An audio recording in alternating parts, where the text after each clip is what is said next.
Hello, everyone, and welcome. My name is Ms.Stefany, and today we're going to be reading from the Old Testament, Genesis 39 through 41. This is going to be based on Pharaoh's dreams, and we're going to be using the Beginner's Bible Timeless Children's Stories.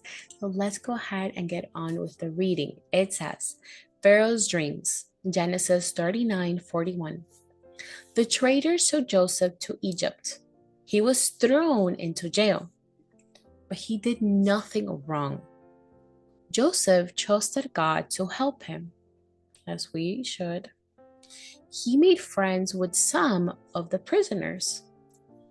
One of them had been a wine tester for the Pharaoh. Pharaoh was the leader of Egypt. The wine tester said, "Last night, I had a dream. I was picking grapes and squeezing them into Pharaoh's cup. Then I put the cup in his hand." "What does this mean, Joseph?" Joseph answered, "You will be Pharaoh's wine tester again. Once you are free, please don't forget about me. Help me get out of jail too." A few days later, the wine tester's dream came true. He got out of jail and became Pharaoh's wine tester once again. But he forgot about Joseph. Later, Pharaoh had two strange dreams. In one dream, he saw 7 heavy cows and 7 skinny cows. The skinny cows ate up all the heavy cows. In another dream, Pharaoh saw 7 healthy plants. Then he saw 7 dried up plants.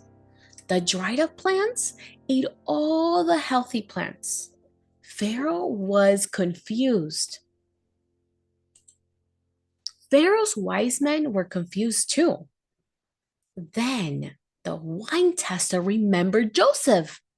He told Pharaoh that Joseph could explain his dreams with God's help. Joseph told Pharaoh what his dreams meant. For the next 7 years, plenty of food will grow. For 7 years after that, not enough food will grow because there will be no rain. Pharaoh said, "Joseph, you are a very wise man. I will make you a ruler over Egypt." Isn't that amazing? All right, you guys, I hope that you enjoyed this reading. So come back tomorrow because I'll be posting Joseph Saves His Family, Genesis 42:46. Have an amazing, blessed day. Bye-bye.